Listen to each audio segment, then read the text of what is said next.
This is the weekend edition of iFiber One News, where we present some of the top stories from this week and your weekend weather forecast.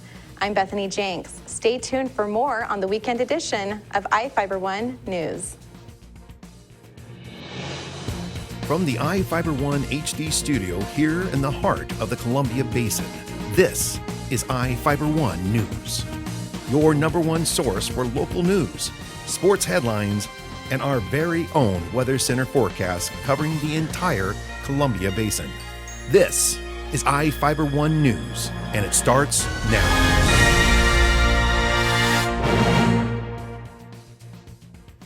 One of our top stories for this week is about a pair of fires north of Soap Lake that helped add more smoke to northern Grant County. Reporter Jeff Chu has the story. Grant County Fire District 7 firefighters were busy late Wednesday afternoon and evening when two grass and brush fires broke out back to back.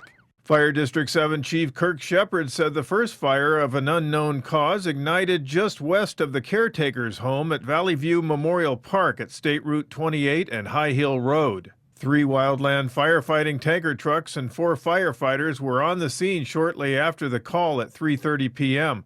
They contained the 2-acre grassland blaze in about 2 hours. There was no fire damage to the adjacent home or property, and the fire was not determined to be suspicious. Shortly after that fire, another blaze broke out near the Burlington Northern Santa Fe Railroad trestle that runs over State Route 17 south of State Route 28. Shepard said there was no damage to the railroad tracks or trestle. I'm Jeff Chu for iFiber One News. Another top story for the week is about a special 4th of July tradition baked annually in George. Reporter Lexi Perry has the scoop on the giant dessert. George held its 57th annual 4th of July celebration this weekend. There was a vintage car show, a grand parade, and the line dancing grannies even stopped by to show off their dance moves.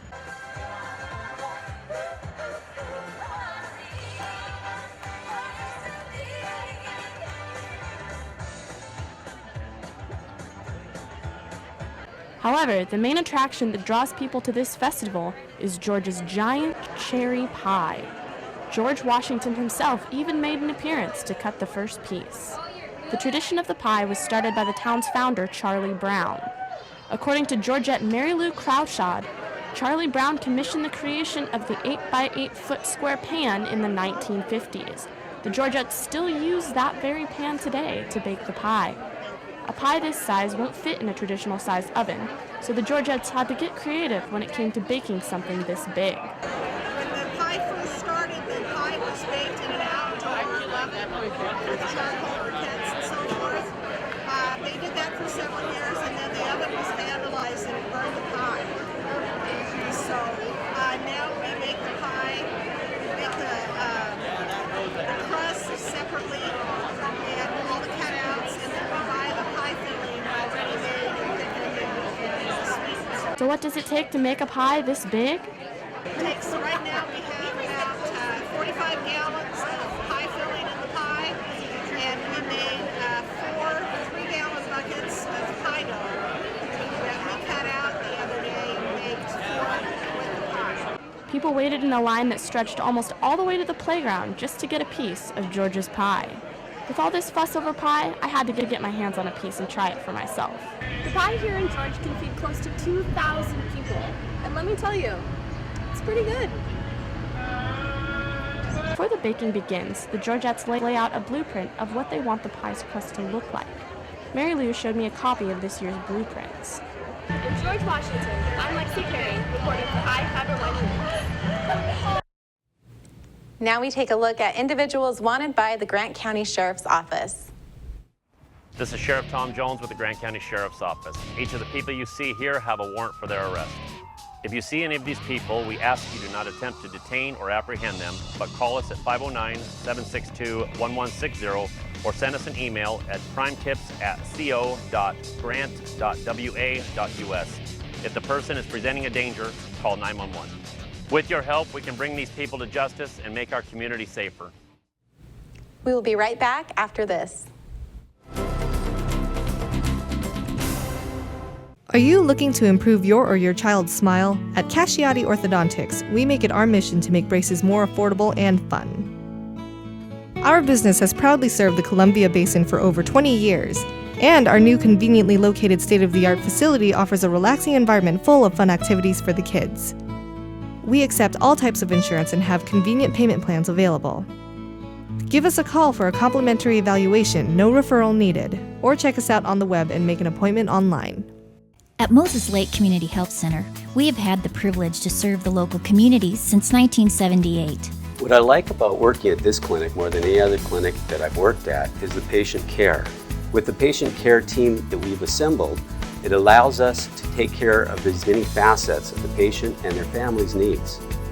Please take the opportunity to experience the high-quality care provided at our clinics.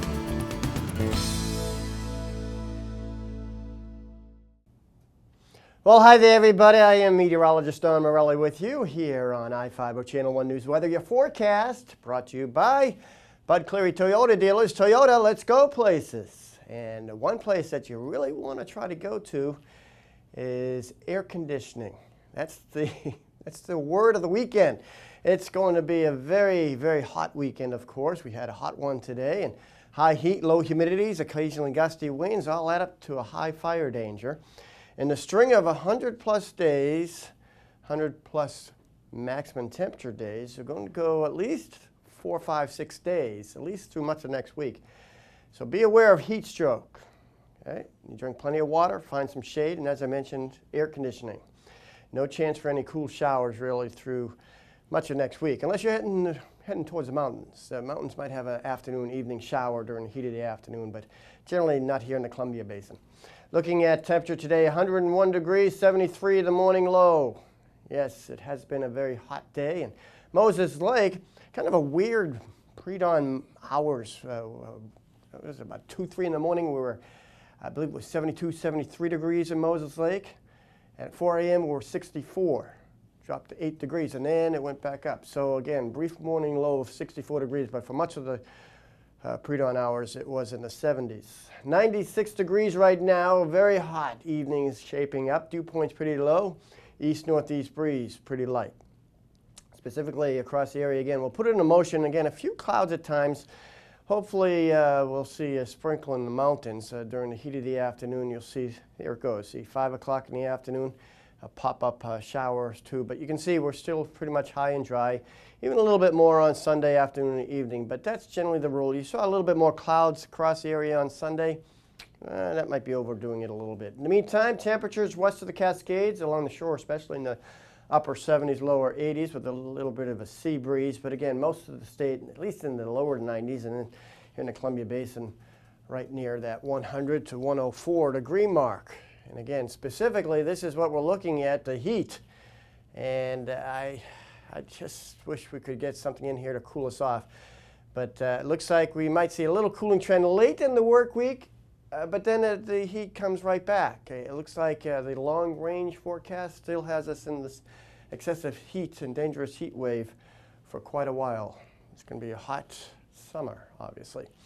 Well, have a great weekend regardless. Stay cool, everybody. Sports is coming up next. And remember, our forecasts brought to you by the fine folks at Bud Cleary Toyota dealers.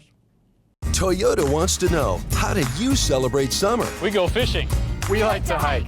We love camping, mountain biking, as often as possible. No matter the activity, there's a Toyota perfect to take you there. From that favorite fishing spot, camping area, or just a great summer drive. Including RAV4, now offered with reduced APR financing or an amazing lease. For details, see any of your Inland Empire Toyota dealers today and enjoy your summer to the fullest. Toyota, let's go places. Well, one thing I knew from being a patient myself was that a dental office is a scary place to come to. And so we wanted everything possible to make sure that our office is a comfortable place for our patients to visit.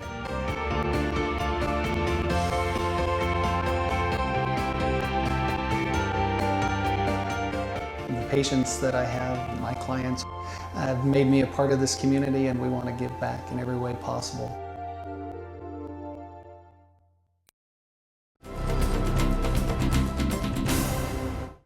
Welcome back.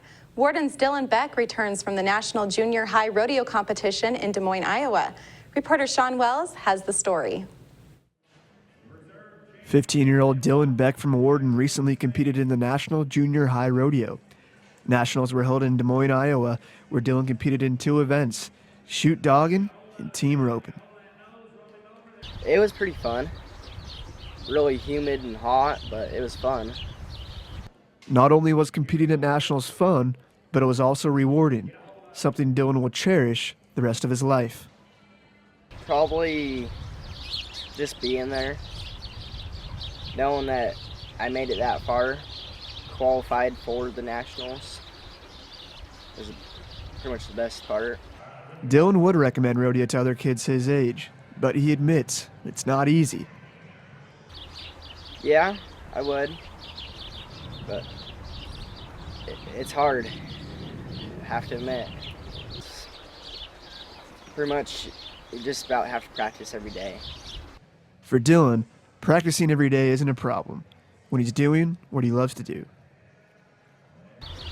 Just the thrill, how fun it is, and just getting to be out there and do what I love to do. For iFiber One News, Sean Wells. Thank you, Sean. Tuesday marked the first day pot could be legally sold for recreational use here in Washington State. Several businesses in Grant County were granted a license to sell. Reporter Jeff Chu gives us an update on their businesses. The state has granted a license allowing an Ephrata businessman to sell marijuana, but he has no product to sell. Rick Reimers, owner of High Time Station at 1448 Basin Street Northwest in Ephrata, was one of the first wave of 24 recreational marijuana retail licenses granted Monday across the state. Reimers said Monday afternoon that he was ready to open a week ago. So far, he is the only pot shop owner ready to open in Grant County. 2 other Moses Lake pot shops drawn in the Washington State Liquor Control Board lottery of 5 businesses considered await licenses and are not yet ready to open. The Green Seed, owned by Amy DeLuigi at 8420 ASPI Boulevard, and Mary Jane's, owned by Rick Padilla at 801 North Stratford Road, are still under construction. The Green Seed's owner said she hopes to open her shop in the new strip mall in a month.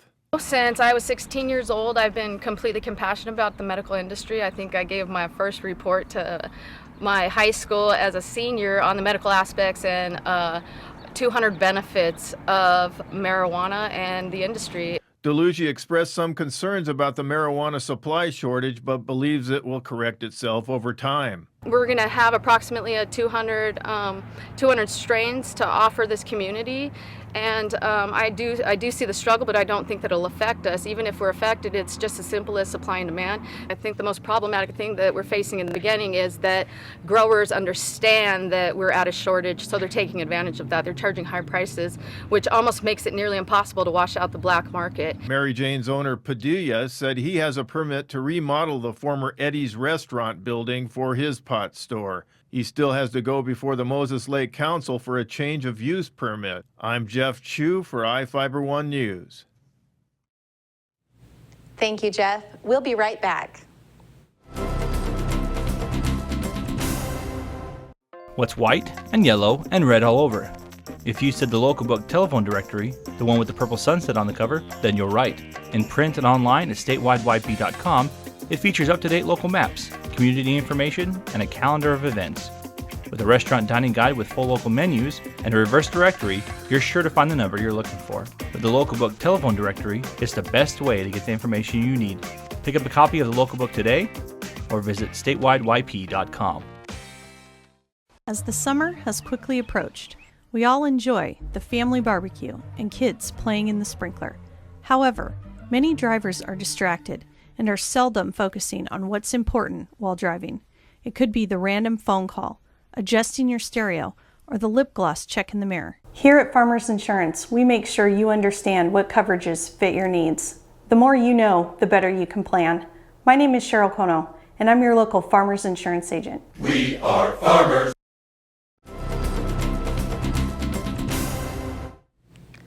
Another top story this week is about Grant County's Biggest Loser competition. Reporter Jeff Chu has the details. Anyone who wants to lose weight might talk to Brandon Root of Moses Lake, Grant County's Biggest Loser. Root received a $500 check from iFiber Communications for losing the most weight in 30 days, a total of 34 pounds. That made him first among 25 biggest loser contestants from Moses Lake and Ephrata. Here's what he looked like at the contest June 5th weigh-in at Verizon Wireless in Ephrata. Verizon was one of the sponsors of the Biggest Loser contest, along with Ephrata's Anytime Fitness and iFiber Communications. How did Root lose 34 pounds? Simple: diet and exercise. Big thing is the diet. You really got to focus on. I was eating pretty bad, for, most of my life. So, I decided to switch it up and start eating, clean, chicken and fish and vegetables and, all the important stuff that I should have been doing my entire life. But it's a lot easier, to say than do it, and have these guys here to keep me in check. Had a lot of friends and family to do the same thing, so it was really nice. They held me accountable. He worked out for a half hour or more every day, recovering on Sundays. Using the treadmill for up to an hour was his main cardiopulmonary workout. I'd start going in the mornings, and then at lunchtime, and then for a little bit I'd even go after work if I had the opportunity, and just, it doesn't take a lot, just, put a little effort, even if it's just a half hour, I didn't have a lot of time at lunch, but even a little bit, is better than nothing. Donnie Parker, manager of the Ephrata Verizon store, explained the Biggest Loser contest. What it is really businesses working together to help encourage healthy lifestyles. Great businesses like iFiber, Pita Pit, Anytime Fitness, Going Postal, and several other businesses really put their best foot forward and said, hey, we want to help support this. Todd Hanneberg, owner of Anytime Fitness in Ephrata and Moses Lake, talked about the Biggest Loser contest. We hope to do this more in the future. It's a great way to motivate people to lose weight. Hanneberg said entry fees were donated to Ephrata School District. We have raised money for underprivileged students in the Ephrata School District. We'll be making a donation in their name to buy school supplies like backpacks, pencils, pens, and other paper supplies. Root said the hardest part of weight loss is getting there. It's actually, it's easy. You still got to put the work in, but, just get up off the couch or the chair and or leave the office and go to there, go to the gym, go outside, do anything. Just once you're there, though, it's a lot easier. It's all downhill from there. He said his daughters are an inspiration for him to stay healthy. I'm Jeff Chu for iFiber One News. Thank you, Jeff. We'll be right back.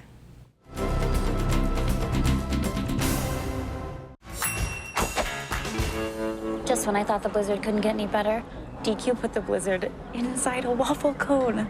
This is mind-blowing. So when DQ asked me how I would tell the world, I said...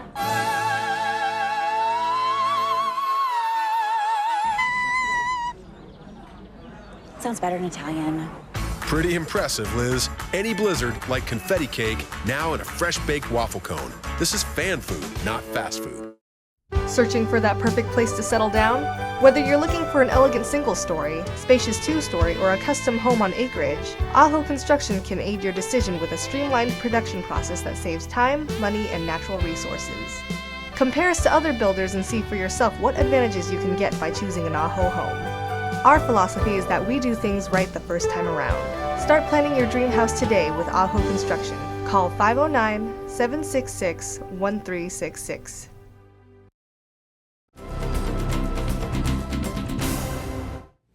The next story is about the 50th anniversary of the Moses Lake Library. Reporter Jeff Chu has the details of the celebration. Moses Lake Library supporters are celebrating the 50th anniversary of the library's construction. Library Regional Manager Connie Kuhlman said the Library Foundation is reaching out to those with fond memories of the public book and information facility. One thing that we have going on is asking people to send us pictures or stories of the memories that they have for the, what the library means to them, and we plan to publish a booklet for make it available to the public. Kuhlman, who has been with the library for nearly 30 years, looked back at its history. There was a library here, but the regional library started as a bookmobile in 1958, and then they joined the regional library 59 and started building the building, and the building here was finished in 1965. It started in 1964. Kuhlman said a lot has changed at the library. We have gone from paper and pencil to pretty much computers.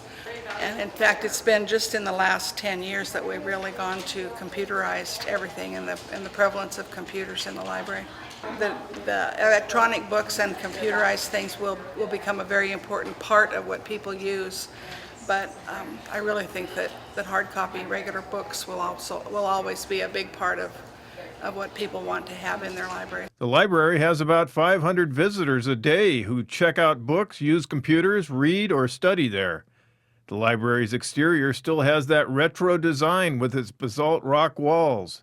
Inside, most of the facility's shelves are the originals and have had metal bars and 2x4s added to keep them stable under the weight of books. The library's kitchen seems to be locked in the 1960s.